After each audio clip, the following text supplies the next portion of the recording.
और अब बात उस चीन की जिसकी नापाक नजर हर पड़ोसी की जमीन पर रहती है। तिब्बत को कब्जाने के बाद ताइवान और हिंदुस्तान से चीन की दुश्मनी जग जाहिर है।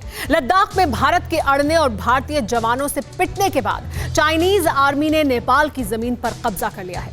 नेपाली नेताओं के हवाले से ब्रिटेन के एक अखबार ने दावा किया है कि नेपाल की 150 हेक्टेयर जमीन पर चीन ने कब्जा कर लिया है। इतना ही नहीं, नेपाली जमीन पर चीन ने मिलिट्री बेस भी बना लिए हैं। ब्रिटिश अखबार ने कब्जे की सैटेलाइट तस्वीरें भी जारी की हैं। चीन आर्मी ने गलवान कांड के बाद नेपाल की जमीन पर कब्जा किया है।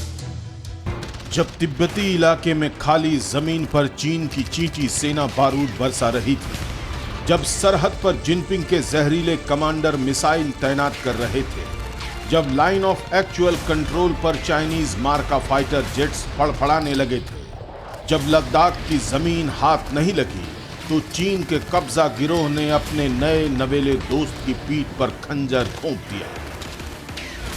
जब नेपाल के प्रधानमंत्री केपी शर्मा ओली ड्रैगन की जहर से मदहोश थे, जब नेपाल में उथल पुथल मचा था, जब जिनपिंग की विश कन्या जिनपिंग की मंशा को मजबूत करने के लिए काठमांडू में दर बदर घूम रही थी, तब बीजिंग के विस्तारवादी बादशाह के आदेश पर चीन की चींटी सेना साजिश को विस्तार दे रही थी नेपाल बॉर्डर पर।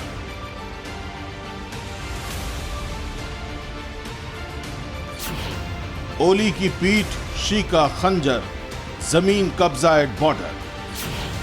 पीएलए ने सैन्य बेस बनाया, सैटेलाइट ने सच दिखाया।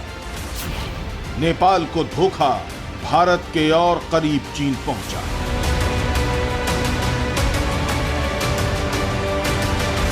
प्रधानमंत्री ओली को अपने आभा मंडल में फंसाकर शी जिनपिंग ने वही किया जिसके लिए लाल सुल्तान कुख्यात है। ड्रैगन ने नेपाल को डंक मारा है और उसका सबूत है ये आसमानी तस्वीर। इस धुंधली सी तस्वीर में लाल लकीर के अंदर जो दिख रहा है वो नेपाल के चीन के खंजर का सबूत है।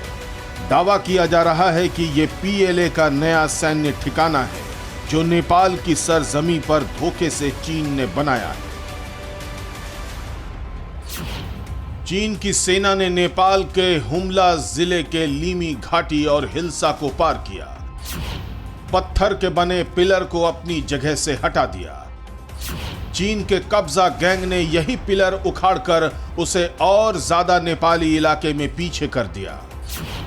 पीएलए के सैनिकों ने कथित रूप से गोरखा जिले में भी सीमा के पिलर को नेपाल के इलाके में और ज्यादा पीछे खिसका दिया है। इसी तरह नेपाल के रसुआ, सिंधुपाल्चोक और संखुआ सभा जिले में भी चीनी सेना ने नेपाल की जमीन पर कब्जा किया है। नेपाली कांग्रेस के सांसद जीवन शाही के मुताबिक जून में ही गांव वालों ने जमीन कब्जे को लेकर आगाह किया था, लेकिन तब चीनी घुट्टी पी चुके प्रधानमंत्री ओली भारत के खिलाफ नया मानचित्र बनाने में व्यस्त थे। इसी दौरान चीन ने लिमी घाटी में 30 हेक्टेयर जमीन पर कब्जा कर लिया। चीन ने हुमला में भी 70 एकड़ नेपाली जमीन पर कब्जा कर लिया है। इसके अलावा रुई जिले में भी चीन ने नेपाली जमीन पर कब्जा जमा लिया है। नेपाल की 150 हेक्टेयर जमीन कब्जा कर चीन वहां पर सैन्य ठिकाना बनाना शुरू कर चुका है। अब इस जमीन पर चीनी सैनिकों के लिए 9 अतिरिक्त इमारतें और सैन्य ठिकाना बनाया जा रहा है। नेपाल की जमीन को कब्जा करने का प्लान 1 दशक पुराना है। इस बार मई के महीने में पीएलए ने नेपाल की जमीन पर कब्जा करना शुरू किया। नेपाली जमीन कब्जाने के लिए पहले चीन के इंजीनियरों ने तिब्बत में नदियों की धारा को बदल दिया जो नेपाल और चीन के बीच कुदरती सीमा का काम करती थी।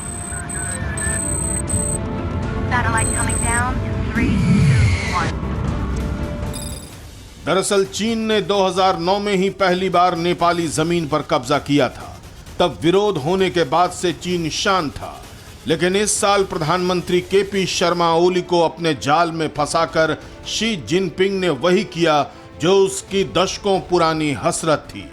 नेपाली जमीन पर चीन की नजर होने की कई वजहें हैं।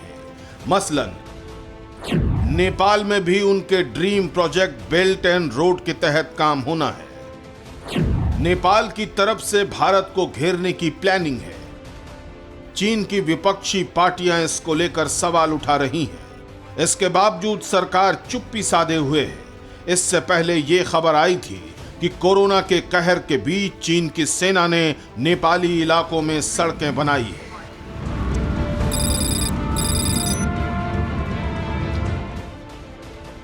नेपाल में चीन की साजिश और हिंदुस्तान नेपाल के बीच दोस्ती को एक पायदान ऊपर उठाने के लिहाज से यह दौरा बेहद अहम माना जा रहा है। माना जा रहा है कि उनके इस दौरे से काठमांडू के साथ सीमा विवाद के चलते रिश्तों में आई तल्खी को सामान्य करने की दिशा में भी मदद मिलेगी। शुक्रवार को नेपाली प्रधानमंत्री केपी शर्मा ओली के साथ जनरल नरवणे की मुलाकात होगी। जाहिर है कि नए विवाद के बाद यह मुलाकात बेहद अहम होगी, वो भी तब जबकि नेपाली जमीन पर चीन के कब्जाने की खबर आई है। Bureau report, TV9 Bharatvarsh. फिक्र आपकी, सोमवार से शुक्रवार रात 9 बजे सिर्फ TV9 भारतवर्ष पर।